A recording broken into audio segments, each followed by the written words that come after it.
Karena banyak yang nggak tahu, bahkan belum mengetahui secara detail itu seperti apa. Gitu. Nah, lanjut, Bu.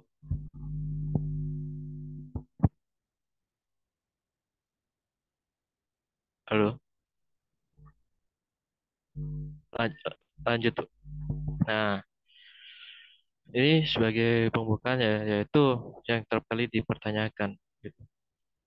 Yaitu seperti ini. Tentu apa yang Tuhan buat untuk Israel? Apa tugas Nabi dibandingkan dengan seorang imam? Nah, terus Nabi macam apa yang harus dihindari orang Israel? Gitu. Terus bagaimana Anda menjelaskan tanda-tanda ajaib yang dilakukan oleh nabi-nabi palsu? Itu mengenai ayat yang ke-19, ke-20. Sorry, 20 ya. Terus apa tanggung jawab Nabi Allah ya sejati dari orang-orang profesinya, makanya disebut prophet gitu. Terus siapa Nabi itu? Bagaimana dia seperti Musa itu? Jadi ini salah satu pertanyaan-pertanyaan proper type mengenai seorang nabi gitu. Tugasnya itu seperti apa? Misinya itu seperti apa? Gitu. Apa yang harus jalankan sebagai nabi? Ya, ya next, next Bu. Nah, latar belakang seorang nabi seperti Musa itu seperti contoh seperti ini ya di sebelah kiri ya, yaitu seperti Musa mengucapkan kata-kata, yaitu itu mengucapkan kata terakhirnya ya. Kalau kita melihat di dalam kitab Ulangan gitu. Dan dia di usia 120 gitu. Nah, uniknya Musa ini di sekitar 120 itu masih wajahnya itu masih berseri-seri karena saking dekatnya gitu. Makanya sampai dikatakan Musa sampai melakukan panim, ya kan? Kalau sudah dijelaskan oleh Pak Singa Yuda ya mengenai wajah, face, ya, atau saya beraninya itu panim, gitu. Itu mengenai eh, secara interaksi. Bahkan kalau kita melihat di dalam Keluaran 33, gitu. Nah, itu juga perikop. Ini berbicara tentang perantaraan baru yang akan datang, gitu. Satu-satunya dia yang benar-benar menjadi perantara antara Allah dan manusia. Musa itu terkali itu selalu dilakukan oleh bangsa Israel. Selalu begini, Musa, jangan jangan biarkan Tuhan murka kepada kami. Kalau kita melihat di dalam Keluaran 21, di mana Tuhan murka. Dan itu pun juga di dalam Bilangan 14, gitu. Ketika bangsa Israel tegar tengkuk, gitu. Jadi Musa yang meredam, Musa yang sebagai wakilnya, wakil bangsa, gitu. Dan itu pun juga Musa selalu dilakukan, katakanlah untuk bangsa Israel, lakukanlah ini untuk Israel, ajarkanlah untuk ini bangsa Israel. Itu adalah proses kenabian dan dilakukan oleh Musa. Nah, berikut seperti Seperti yang ya, double ya. Eh, seperti yang ada di dalam ulangan sebelum kita membaca ulangan 18 ya, kita itu harus membaca ayat yang ke-15 ini, gitu. Kenapa? Karena ini adalah salah satu kriteria yang dimaksud dari kalimatnya. Di sini katakan seorang nabi di tengah-tengahmu dari antara saudara-saudaramu sama seperti aku akan dibangkitkan bagimu oleh Tuhan Allahmu. Dialah yang harus kamu dengarkan. Ini Musa sendiri yang mengatakan itu. Musa mengatakan sama seperti aku. Itu. Nah, dari sini Musa itu secara implisit mengidentifikasikan dirinya sebagai nabi, gitu. Bahkan sama seperti surat eh Isfat 613 perintah Taurat itu diberikan untuk menunjukkan bahwa umat manusia tidak dapat hidup sesuai dengannya. Makanya Musa mengatakan apa? Terkutuklah mereka yang tidak menjalankan Taurat. Itu kalau di dalam Ulangan 27. Gitu.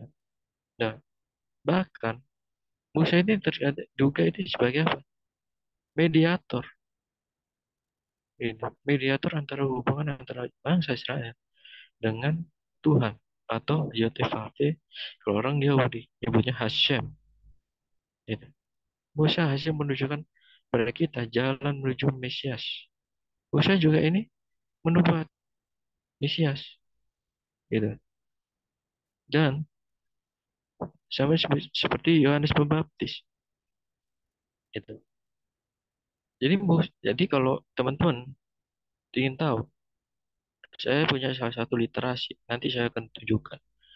Literasinya itu bagus untuk dipelajari. Itu dari Ethan Barr, yaitu salah satu petinggi One for Israel yang mungkin tidak tahu. Gitu. Di YouTube, One for Israel. Bisa dicek gitu. Itu Ethan Barr, itu salah satu eh, murid yang disayang oleh Dr. Michael Brown, PhD. Gitu. Itu menunjukkan bahwa Musa itu sebagai mediator. Mediator apa? Untuk mengetahui Mesias. Gitu. Berarti yang secara umum yang kita kenal yaitu Kejadian 3 ayat 15. Ya. Dan itu juga selalu mendeklarasikan profet-profet. Contoh seperti profetnya siapa? Ishak, Yusuf, gitu, dan sebagainya. Gitu. Dan itu pun Mesias akan datang, gitu. Bahkan seperti yang dilakukan oleh Yohanes Baptis ini, gitu. Jadi Musa melihat dari jauh dan Yohanes Pembaptis itu melihat dari dekat. Makanya ketika Yeshua mengatakan Yohanes Pembaptis itu nabi yang lebih besar dari para nabi. Kenapa? Ada yang tahu? Saya mau tanya dulu ke teman. Kenapa Yesus bilang Yohanes Pembaptis nabi yang paling besar dari para nabi? Padahal kita tidak tahu nabi yang besar itu adalah Musa. Kenapa Yesus menyebutnya itu Yohanes Pembaptis? Ada yang tahu?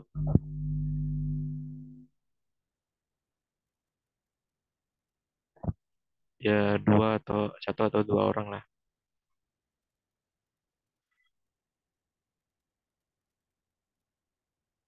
Saya kira-kira teman-teman ada yang tahu nggak? Itu. Kenapa Yesus menyebutkan Yohanes Pembaptis itu nabi yang paling besar dari para nabi? Padahal kita tidak tahu nabi yang terbesar itu adalah Musa. Ada yang tahu? Bu Bu Julia, halo, mana Bu Julia? Ya, Pak Yu Yusuf, ada yang mau disampaikan, Pak?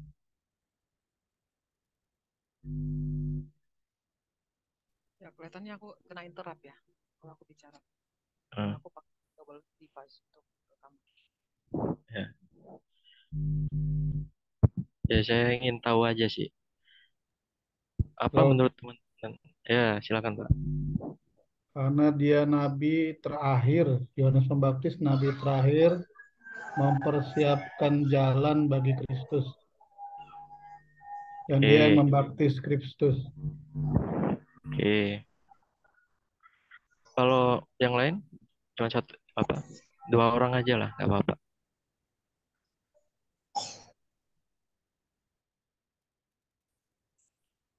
ada ya. Ya, ya, ya Pak Kevin, silakan. Atau Pak Simon nih.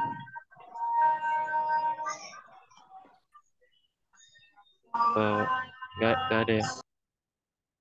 Oh ya udah. Tolong yang tidak bicara di mute ya. Ya udah, saya lanjutkan lagi. Ya sebenarnya sih yang dijawab oleh Bapak itu ada betulnya ya. Cuman agak sedikit, kurang sedikit gitu. Kenapa? Yohanes Pembaptis itu dianggap nabi besar. Padahal kita tahu Musa itu nabi yang besar. Yohanes Pembaptis itu langsung melihat secara langsung.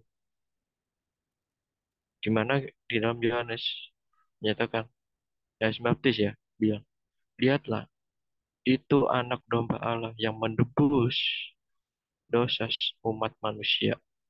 Mengacungkan jarinya langsung ke Yesus. Beda dengan Musa. Kalau Musa itu melihatnya itu masih jauh gitu. Makanya melihat lebih dekat itu dianggap itu nabi yang besar. Karena apa? Yaitu dia menunjukkan langsung bahwa ini loh Mesias. Bahkan yang seperti Bapak katakan tadi mempersiapkan jalan. Nah, itu. Jadi dari sini sudah mengidentifikasikan bahwa begitu pentingnya peran seorang mediator, itu Mesias. Itu. Musa memang mediator, tapi apa? Mediatornya hanyalah sifat sementara. Makanya Musa mengatakan di dalam Ulangan 15 ayat yang ke-9 mengatakan, ntar ya saya buka sambil saya baca ya. Ulangan Ulangan 1 Ulangan 1 ayat yang ke-9. Di sini katakan, pada waktu itu aku berkata kepadamu, demikian seorang diri aku tidak dapat memikul tanggung jawab atas kamu. Tuhan alam telah membuat kamu banyak, sesungguhnya sekarang kamu sudah seperti bintang-bintang di langit banyaknya. Musa menyatakan apa? Tidak dapat memikul pertanggungjawaban, tanggung jawab. Yesus apa? Memikul tanggung jawab, yaitu apa? Kutub. Yesaya 53 ayat yang ke-5. Gitu. Ya. Jadi jelas ya. Bisa dikatakan bahwa Musa adalah mediator yang secara sementara dengan Mesias itu yang dijanjikan. Gitu. Yang kekal, janji yang kekal. Gitu. Itu pun juga Nabi utama seperti Musa adalah Yesus Mesias. Kenapa? Karena dia yang mengucapkan kabar tentang kerajaan Allah, gitu. The kingdom of God, ya. Dan memberikan pembebasan bagi umatnya. Nah, kalau Musa itu mengenai kerajaan Israel, membangun kerajaan Israel, makanya membebaskan bangsa. Itu adalah apa? Kerajaan Israel, gitu. Beda dengan Yesua, dia apa? Kerajaan Allah.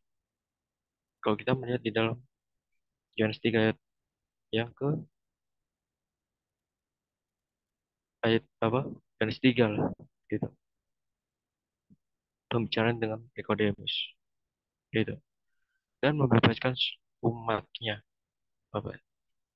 Sebagai pembebas, gitu. Oleh karena dia rela menggantikan nyawa nyawanya apa nyawa kita dengan nyawanya, gitu. Itu adalah salah satu karya yang terbesar, gitu. Lebih juga dengan dikaitkan mengatakan bahwa oh Yeshua itu nabi, yang seperti Musa itu pernah saya lihat meskipun KW ya bilang nabi yang seperti Musa itu Yeshua. Loh, Yeshua itu tidak dapat dibandingkan dengan Musa. Karena apa?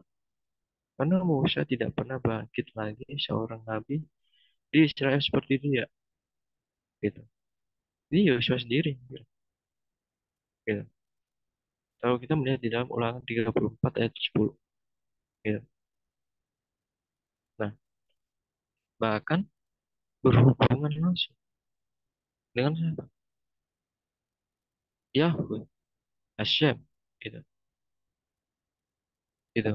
Dan Musa menetapkan standar untuk setiap nabi masa depan. Gitu. Setiap nabi harus melakukan terbaik untuk menghayati teladan Musa. Jadi para nabi-nabi itu meneladani Musa. Malah, gitu. Kalau kita melihat di dalam eh, Yosua ayat yang apa satu yang ke-8 gitu. Nah, dia tentang memperkenalkan dispensasi kasih karunia gitu. Jadi semua Taurat itu diberikan kepada Musa dan kasih karunia diberikan oleh anaknya gitu. Itu nanti bisa di eh, diskusikan ya nanti ya, mengenai Yohanes 1 ayat 17 gitu. Nah, ini berikut ulangan 18 16 sampai 18 gitu. Kita baca secara runtut ya, secara runtut. Bagaimana kita akan mengetahui makna dan isinya seperti apa. Nah, next book.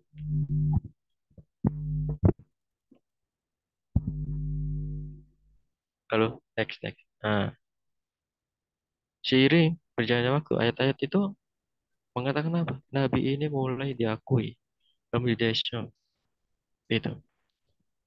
Nah, dan itu pun di sini secara apa? Bisa dikatakan itu berparalel. Banyak yang mengatakan bahwa kalau kita melihat di dalam perjanjian baru ya khususnya, itu berparalel antara Yesus dengan Musa atau Yeshua dengan Mose. Itu yang diungkapkan dalam perannya sebagai pemimpin gitu. Jadi sangat mencolok sekali gitu loh. Kenabian gitu. Terus sebagai apa? Pemimpin, gembala juga. Bahkan apa juru bicara, penyampai gitu. Jadi sini udah mutlak gitu bahwa Musa itu menyampaikan apa yang diperintahkan. Itu pun juga dengan Yesus gitu. Bahkan juga sebagai apa? Pemimpin, gembala. Musa mengembalakan bangsa Israel dari tanah perbudakan. Sedangkan Yesus mengembalakan umat manusia dari perbudakan dosa. Di sini udah jelas perbedaan, apa persamaan, gitu. Bahkan juga Yesus itu menandakan apa? Datanya kerajaan baru, gitu. Dan Musa itu apa? Kerajaan Israel, gitu. Bahkan bukan sebagai kalau Yesus ya itu bukan kerajaan politik, mereka kerajaan Allah, gitu. Bahkan Nabi Musa itu menengahi sebuah perjanjian akan menjadi konstitusi kerajaan. Nah, jadi kalau di dalam kitab Taurat itu kan selalu mengenai ini loh hukum perkawinan, ini loh hukum eh, kerajaan, hukum ini. Itu itu hanya dilakukan pada masa kerajaan Israel itu. Gitu. Beda dengan Yesus. Dia menunjukkan standarisasi yang ditetapkan dalam konsep kerajaan Allah. Gitu. Bahkan Musa itu menyatakan apa? Rajanya itu ya Hashem. Yotevave. Ya.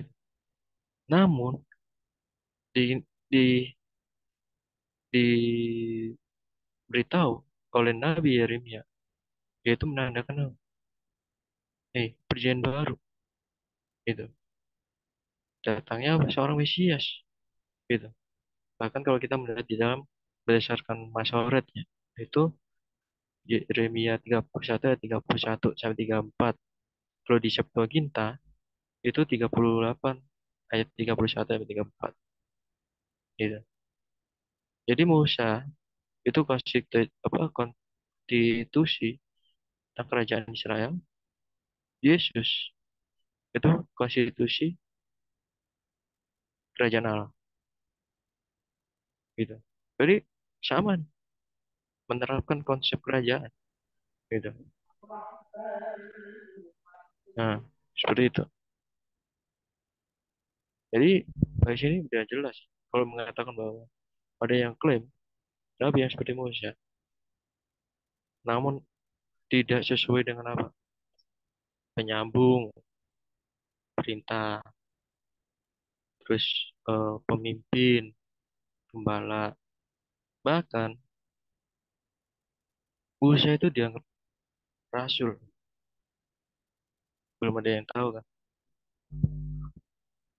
Nah, orang Yahudi nyebutnya itu Moshe Rabbein.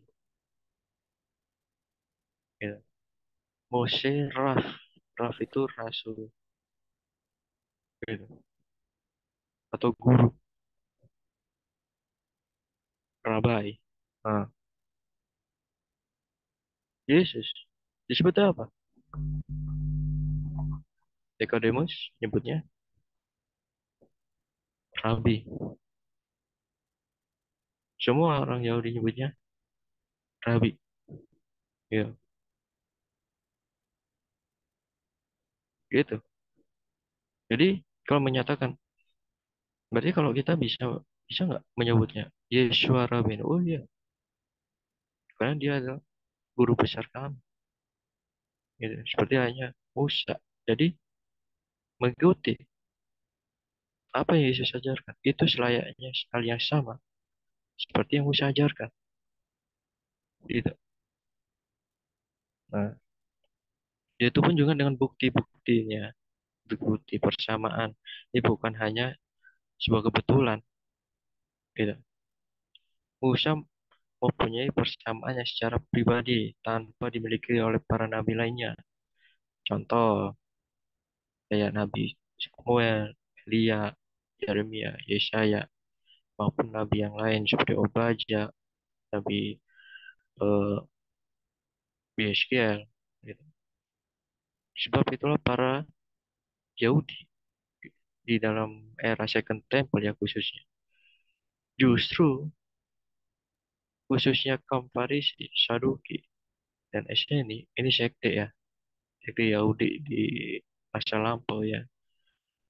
Itu masih menantikan seorang nabi yang seperti Musa itu seperti apa. Gitu. Bahkan sampai detik ini pun gitu. Kenapa? Karena pentingnya itu. Dia membutuhkan seorang mediator. Ya. Makanya meskipun secara kasat mata bagi gue Mesias. Nah, namun tanpa disadari dia menunggu kayak Musa itu juga. Gitu. Nah, seperti itu contohnya ya.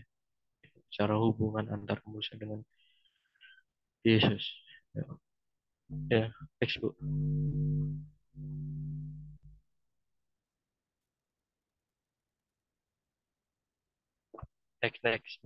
Next bu. Nah, yang pertama, ini contoh ya, yang pertama. Ya, sama seperti ada 400 tahun kandungan sebelum Tuhan mengutus Musa ya, eh, membebaskan bangsa Israel dari perbudakan. pada Fir'aun. Demikian pula pada masa 400 tahun keningan sebelum dia mengutus anaknya gitu. Jadi setelah pasca pembunuhan Babel ini gitu selama 400 gitu. Itu sepenuhnya membebaskan Israel dari ikatan terakhirnya dengan dosa dan kematian. Ya ini yang bisa dikaitkan itu adalah eh, perbudakan. Perbudakan apa dosa. Gitu. Jadi orang Israel hidup di Mesir itu ibaratnya itu udah neraka. Saya kasih tahu ya. Gitu. Kalau kita melihat contoh kayak di film-film kan dicambuk gitu, dipukul lah, ya, baik kan hidup di neraka. Gitu. Itulah perbudakan dosa. Gitu. Nah, jadi jelas bahwa Musa membebaskan bangsa Israel dari perbudakan Mesir dan Yesus membebaskan perbudakan dari dosa. Nah, gitu. Dan kedua, kalau kita melihat ini dalilnya ya ayatnya. Kalau di dalam perjanjian lama itu di dalam Keluaran 3 ayat 8 sampai 10 itu dikatakan sebab itu aku telah turun untuk melepaskan mereka dari tangan orang Mesir dan mereka keluar dari negeri itu ke suatu negeri yang baik dan luas itu. Nah, terus di sini katakan pergilah aku mengutus engkau kepada Fir'aun untuk membawa umatku orang Israel keluar dari Mesir.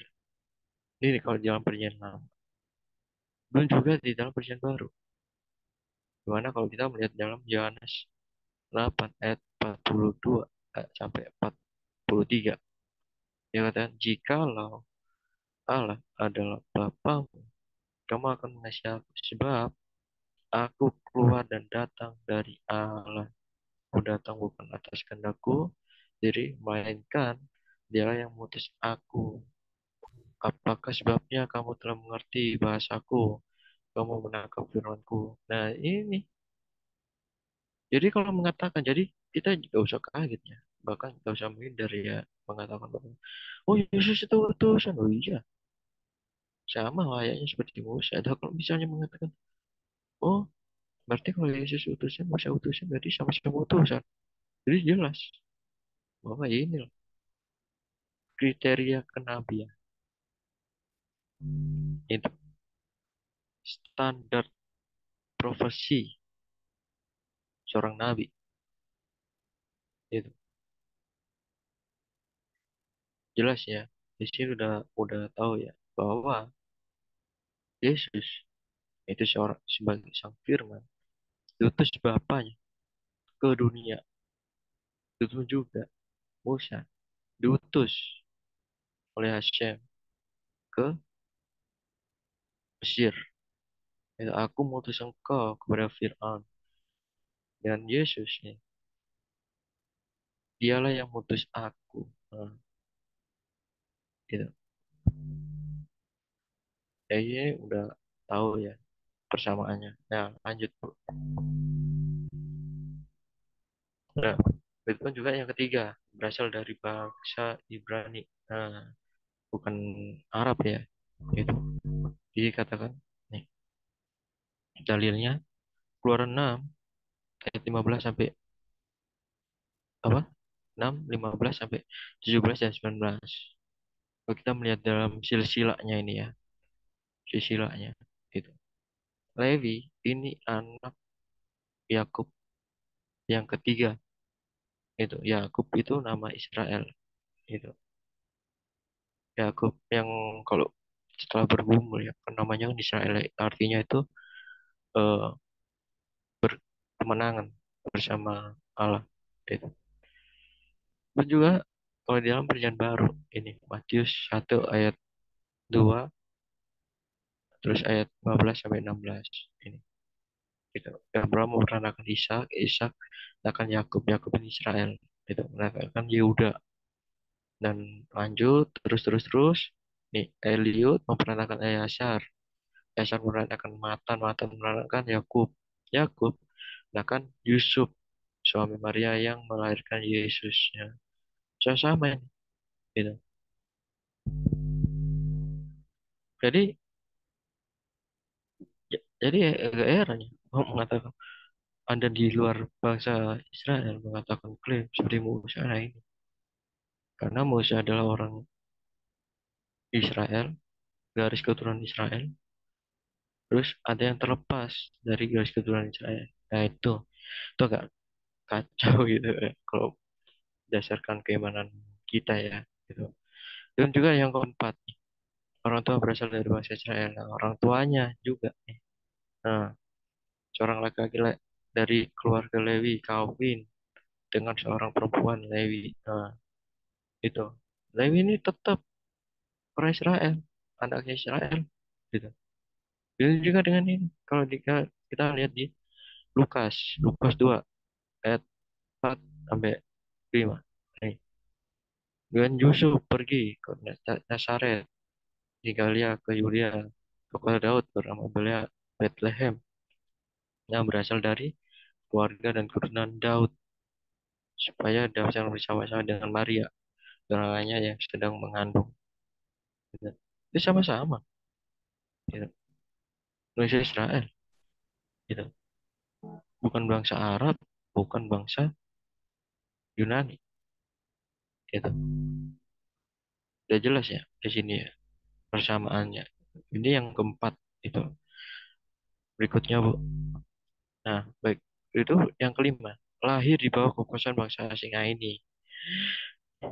ini yang agak bukan kebetulan ya, ini menarik gitu. Di sini dikatakan bahwa eh, kalau kita lihat di Keluaran 1 ayat ke-8, ini ada bangkitlah seorang raja baru yang memerintahkan tanah Mesir yang tidak mengenal Yusuf. Itu bangsa yang baru. Jadi raja yang baru. Jadi raja itu nggak kenal Yusufnya apa. Jadi asing gitu loh. Dan juga di dalam Lukas 2 ayat yang pertama, Agustus, Kaisar Agustus, gitu, yang mengeluarkan suatu perintah menyeluruh daftar semua orang di seluruh dunia, gitu, di bawah kekuasaan bangsa asing, gitu. Pemimpinnya asing, jelas, otomatis bangsanya bangsa asing, gitu. Nah, next Bu. Terus dikuasai raja yang jahat, kejam, gitu. Kalau kita lihat di dalam Keluaran 1 ayat 15 sampai 16, gitu. Raja Mesir memerintahkan kepada dan bidannya untuk menolong perempuan Ibrani seorang yang bernama ya, apabila kamu menolong perempuan Ibrani pada salin, kamu harus memperhatikan suatu anak itu lahir. Jika anak laki-laki, kamu harus membunuhnya. Hah, ini menarik ini.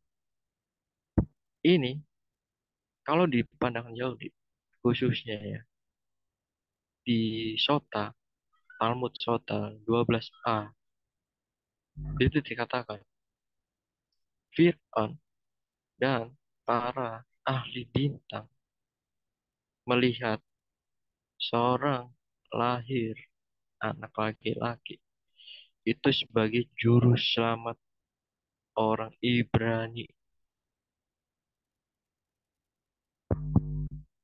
Kalau di Yahudi ya, Talmud Sota 12a.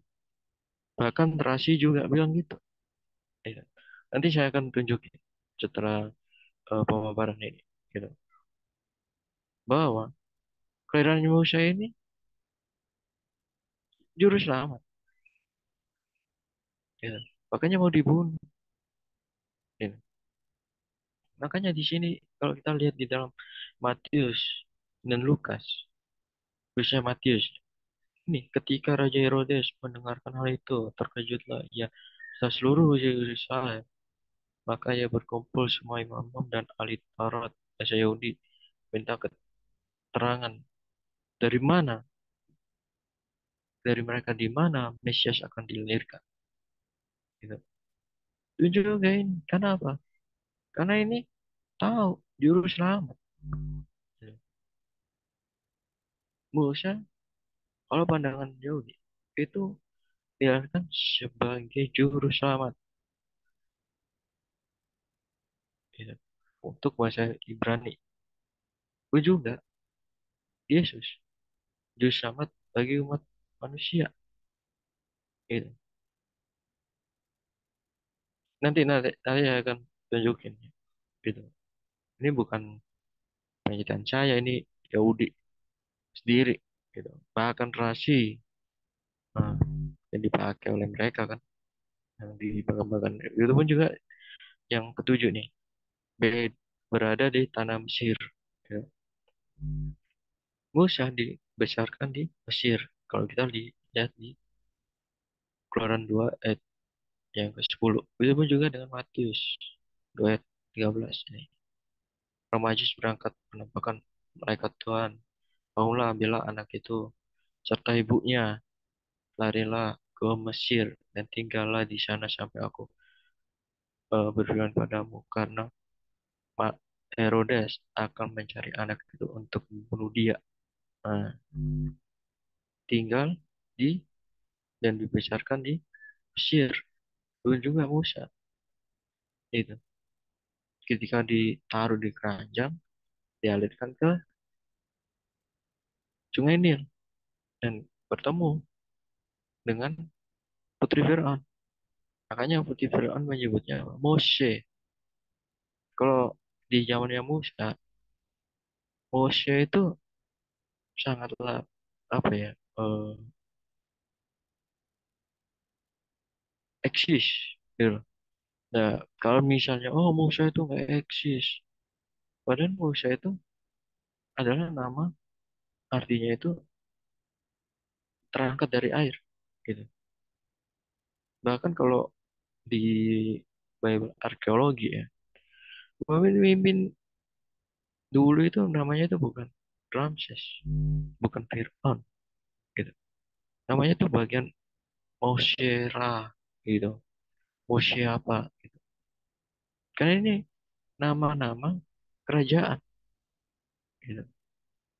Jadi ketika Musa bertemu dengan Putri Firaun, makanya disebut apa?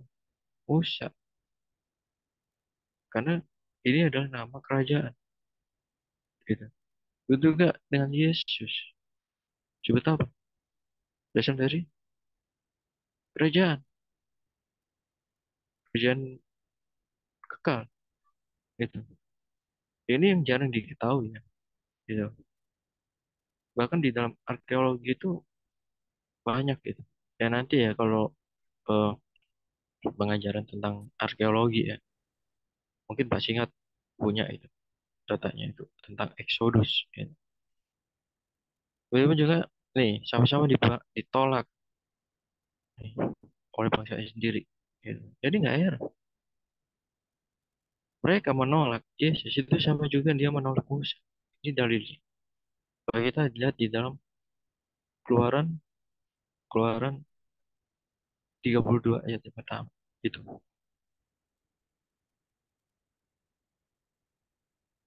Keluaran 32 ayat pertama. Ketika bangsa itu melihat bahwa Musa mengundur-undurkan turun dari itu, maka berkumpullah mereka mengerumuni Harun sambil berkata nih, mari buatlah untuk kami Allah yang akan jalan di depan kami. Sebab Musa ini orang yang telah memimpin kami keluar dari tanah Mesir.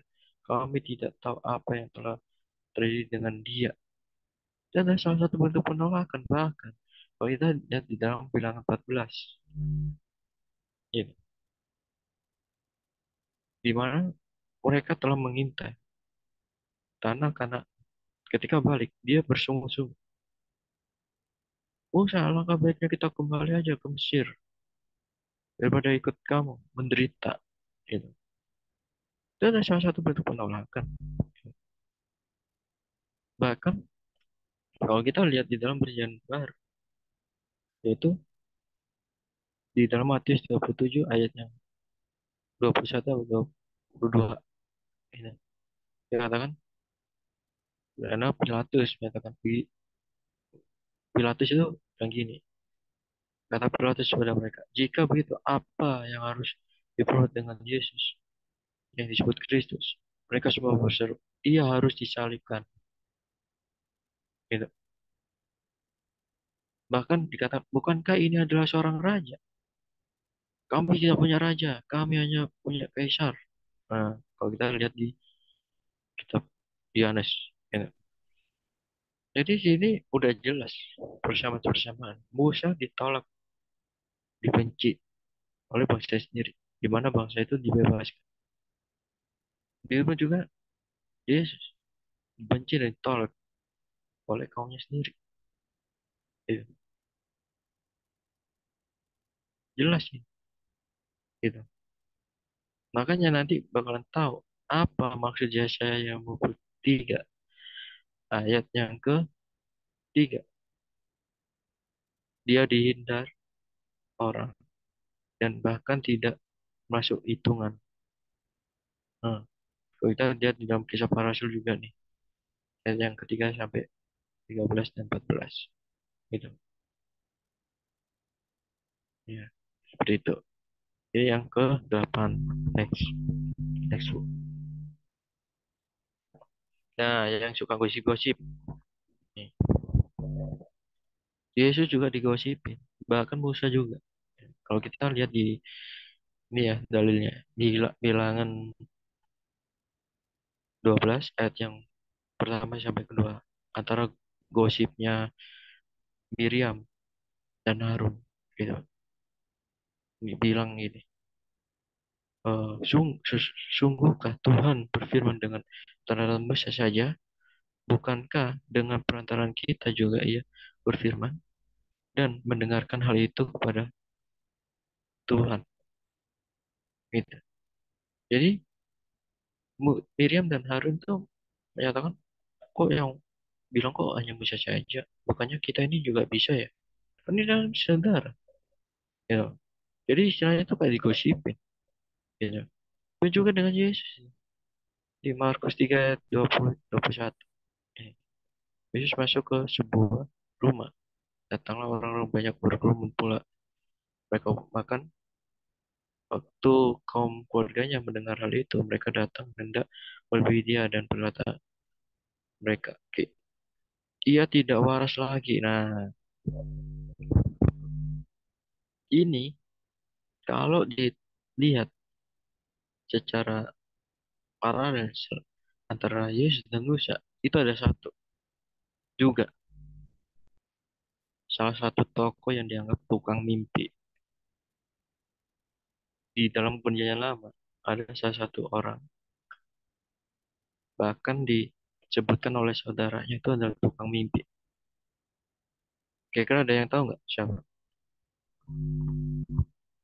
Yusuf. Siapa? Yesus. Yusuf, 12 anak Iya, Yakub. ya, Yusuf. Yusuf juga itu bilang ketika Yusuf datang mengembala, saudaranya bilang, lihat tuh si tukang mimpi itu datang. Bingung sih, itu. Jadi mengenai Mesias anak Yusuf atau Mesias ben Yosef itu akan tahu apa maksudnya nabi yang seperti Musa ini. Karena berdekatan, berparalel gitu. Musa ditolak, Musa digosip, Yusuf ditolak dan digosipin juga. Kalau kita lihat di dalam Kejadian 31, 37 gitu. Dan nanti ya kalau ada waktu misalnya eh, Tuhan berkenan ya, saya akan membahas persamaan antara Yusuf dengan Yesus. Dia adalah salah satu tema yang jarang diketahui. Gitu. Yang sering diketahui hanya Yusuf dan Daud kan gitu kan. Yusuf, Yusuf dan Yesus jarang dibahas.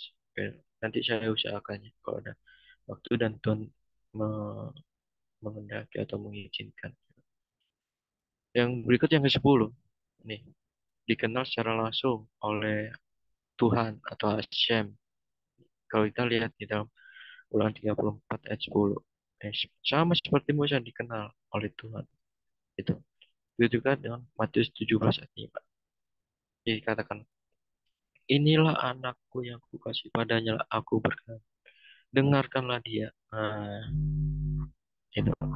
Ya sesuatu bentuk pengenalan, dikenal. Gitu. Yesus dikenal oleh Allah. Dan Musa dikenal oleh Allah juga. Itu. Bahkan sebagai teman malah. Itu. Jadi seperti ini. Persamaan-persamaan yang penting ini. Itu. Musa berinteraksi langsung. Gitu. Bahkan nih, berdepan muka. Panim kan. Ini di Keluaran 33. Ini. Itu. Dan juga ini. Ini anak yang kukasih, padanya lah aku berkenan. Dengarkanlah dia. Ini berkorelasi dengan apa? Kalau kita sudah mempelajari membra, bahkan malaikat Tuhan, gitu. Yaitu berkaitan dengan Keluaran 23 ayat 20-21. Itu. Nah, berikut. Nah, ini yang saya katakan tadi. Mengajar sebagai guru atau rabai yang diutus Allah. Hmm, ini dalilnya. Ulangan 4 ayat 1-2.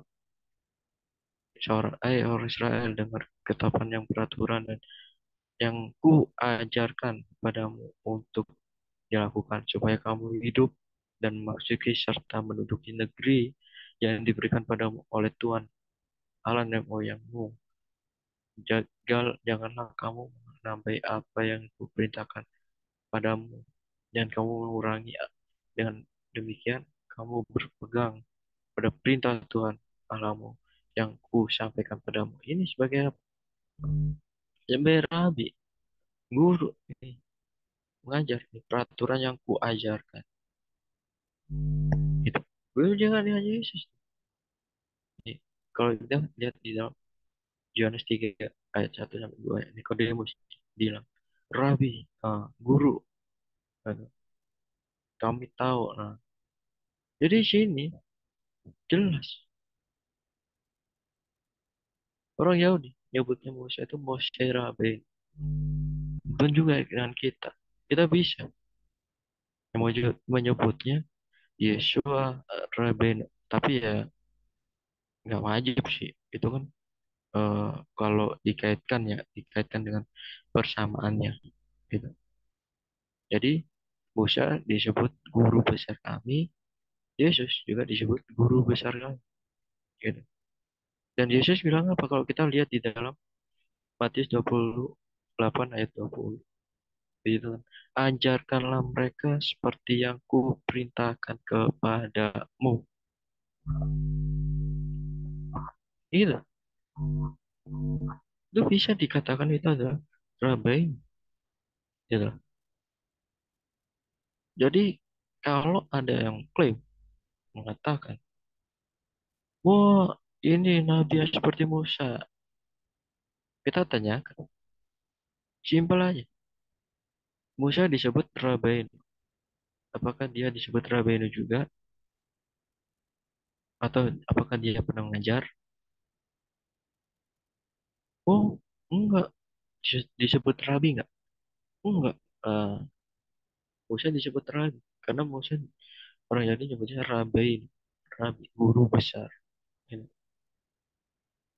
Rabi itu guru. Jadi di sini sudah mutlak. Gitu. Musa disebut rabi, disebut nabi. Gitu. Itu bahkan digosipi juga kan.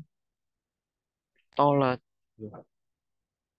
Jadi jelas bahwa inilah ciri-ciri contoh ya,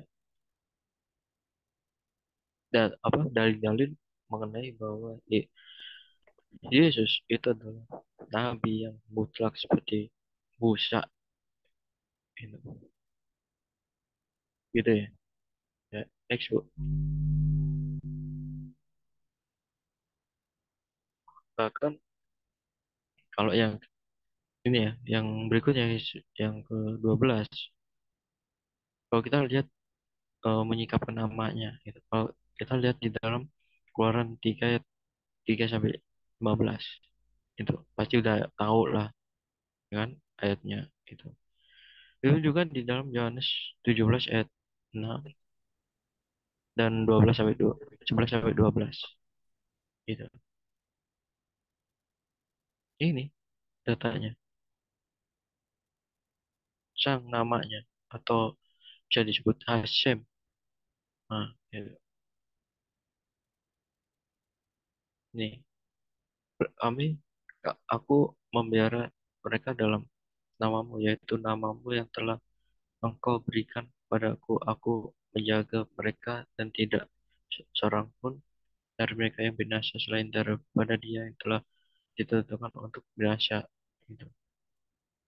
Ini apa? Nama. Gitu. Itu juga di Keluaran 3, 13 sampai 15 ini. Gitu. Kamu bisa nanya, siapakah namamu?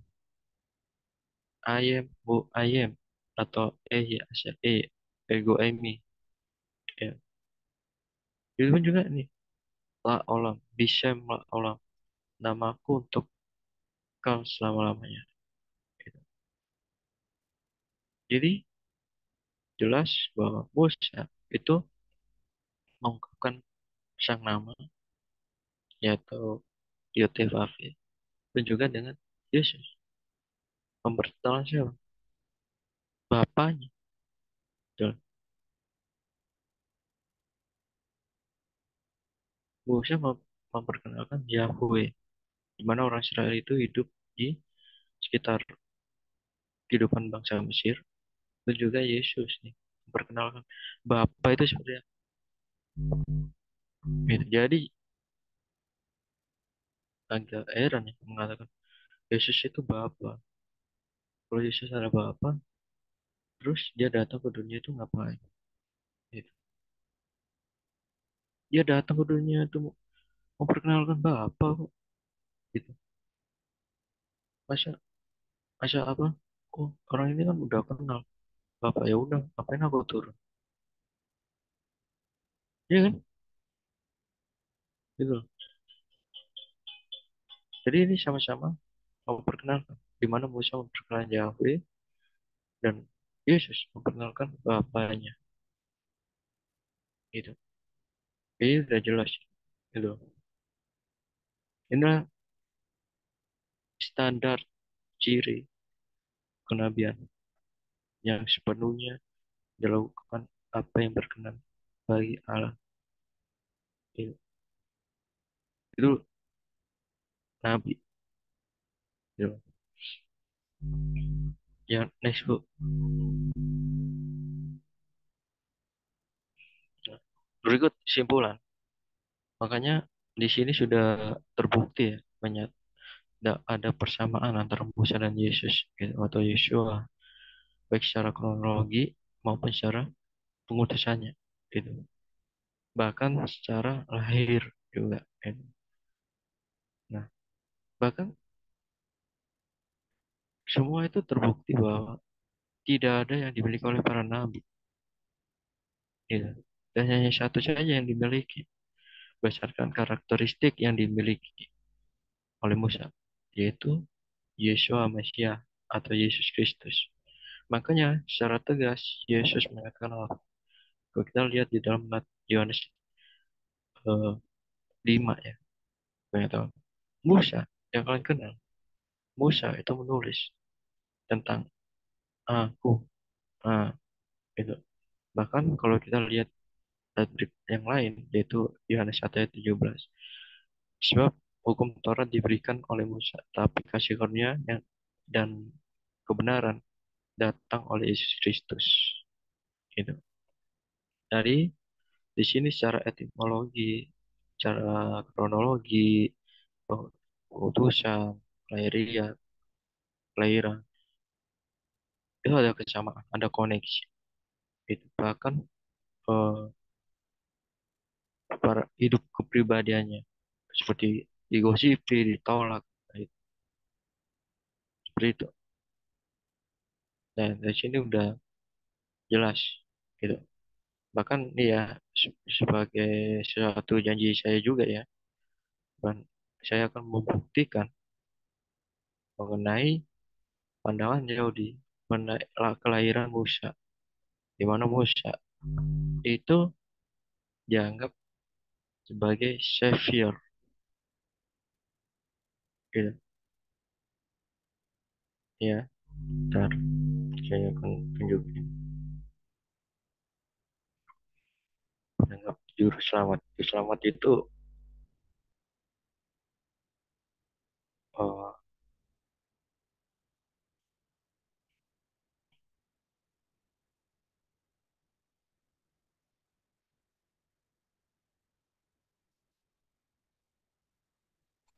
nih ya, saya tunjukin ya.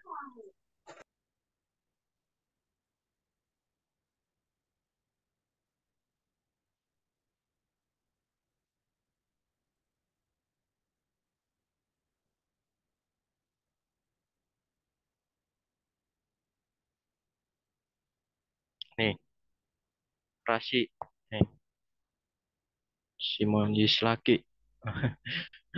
Nih di dalam Sota, nih, Sota 12 ah Talmud Sota.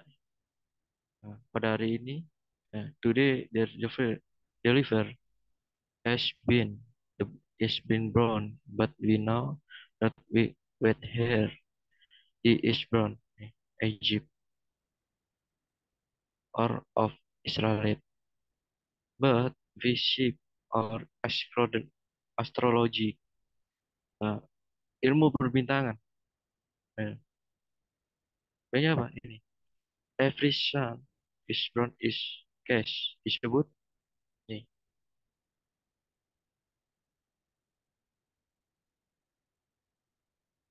disebut savior. Nah,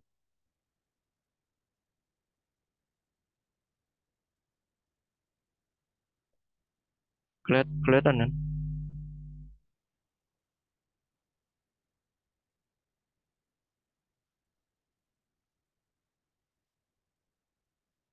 Halo, halo. Tadi kelihatan nggak? Tadi kelihatan.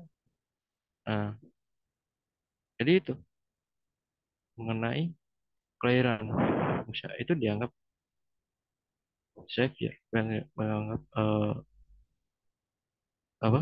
Juru selamat gitu. Itu dalam Sota 12a, bahkan Shemot Rabbah juga di situ.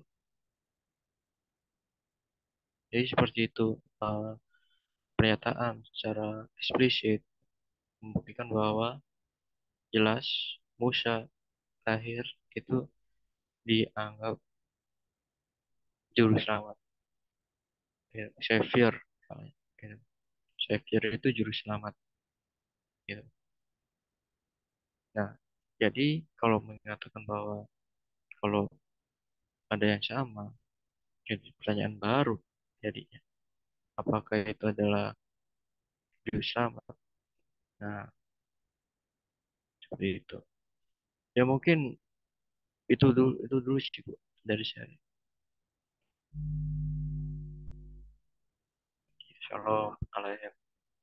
Bisa Malaysia.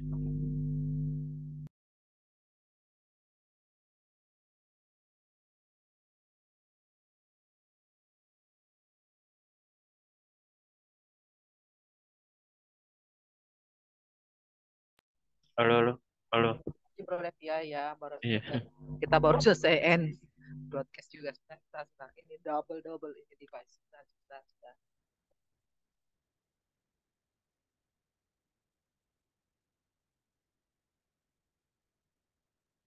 Baru selesai